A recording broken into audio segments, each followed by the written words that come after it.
Gising! Napapaligiran na tayo ng sunog! Makukulong na tayo dito! Isa lang dapat natin gawin. Putasin natin yung bubong. Doon tayo lumusot! Doon tayo lumusot! Wala palabas! Teka, naluloko ka na ba? Eh, paano pag tagulan na baka tumulong bagong repair pa naman yun?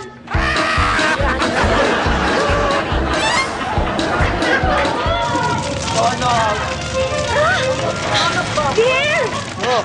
Paano yan? Nasusunog ang bahay natin. Nakulong na tayo ng apoy. Ang gagawin natin? Kasalanan mo yan eh. Lagi mo sinasabi, impyerno tong bahay na to eh.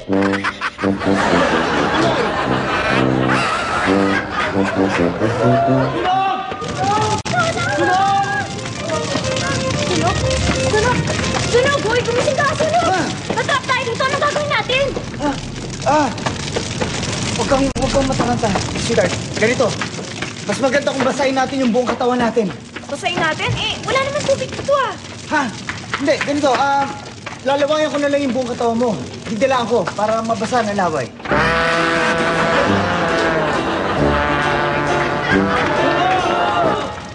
Sunog!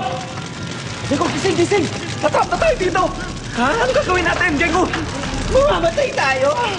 Mamamatay tayo! Hindi ako nakakatingin ng lalaki! Parang awa mo na! Gawin mo sa akin ang ginagawa mo sa asawa mo! Sige na, oh! Gawin mo na sa akin ang ginagawa mo sa asawa mo! Tatanawin kong isang malaking utang na loob! Sige na! Sige. Walang niya ka! Nanlalalaki ka na naman! Pinabayaan mo yung mga anak natin! Ah!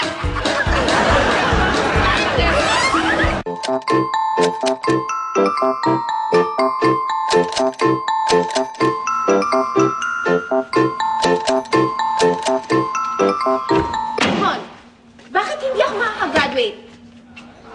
Ay, ano ka ba? Ang lakas ng boses mo.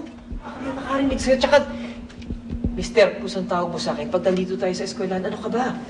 Eh, sir naman kasi, bakit naman di ako makakagraduate? Paano pa naman?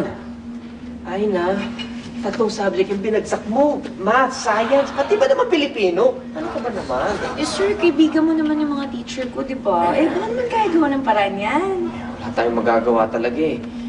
Mabuti pa, mag-summer class ka na lang. Hindi pwede. Kailangan ko makagraduate by March. Siguro, sinasadya mo yan, no? Para hindi ako makagraduate. Para nandito ako this year, next year, susunod na mga years. Hindi. Siyempre naman gusto ko na mag-graduate ka. Ano ka ba naman? Eh, gusto ko nga tumalino ka eh. Dahil siyempre eh, di ba, boyfriend mo ako eh. Kaya lang talaga ang hina ng ulo mo eh. So, sinasabi mong stupid ako.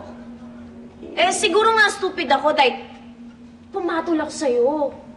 Mabuti pa, mag-break na tayo. Wag, sandali. Wag, sandali. O, sige, gagawa ka ng paraan. Bibigyan kita ng test. Sige, So, ibig sabihin mag-aaral ako ulit? Huwag ka mag-alala. Akong kukuha ng test para sa'yo. Talaga? Hindi nga. Sige ko naman. Siyempre naman. Love mo nga talaga ako. Basta papasa ako dyan, ha? Talaga?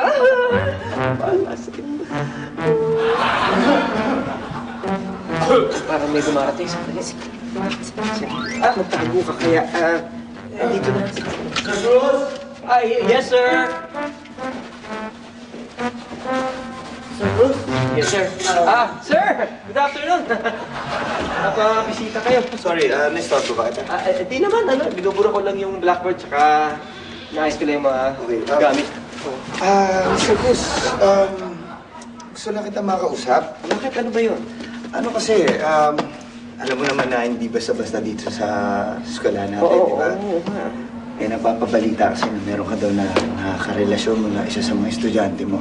Ay, sir, alam mo naman kasi, di ba? Mr. Bruce, sandali lang. Alam mo na kapag ka napatunayan yun ng eskwelahan na ito, na ang isang guro o profesor na katulad mo, pumatol sa estudyante, alam mo matatanggal ka dito. Sir, alam mo naman kasi yung mga tao dyan, di ba? Siguro sinisiraan lang ako dahil alam nilang... Yan ang hirap eh. Close tayo. Napapa... Ano ba? Masyado namang mainitin ang ulo mo. Ano ba? Ikaw talaga. Ano ba nangyayari sa'yo? Stress ka ba today? Nako, yan ka na naman. Yan ka na naman. O, eto na naman ako, si Mahina. Ano ba naman ikaw? Siyempre. Ano ka mo itong isa? Dinadaan mo ulit. Hindi ako. Sabi mo, mahina ka. Ito na naman ako si Mahina. Bumibigay na naman agad. Ha? Mga kawal, ngayon ay kilala nyo na si Jokeman bilang prinsesa. Siya ang prinsesa natin kaya dapat lang magbigay galang kayo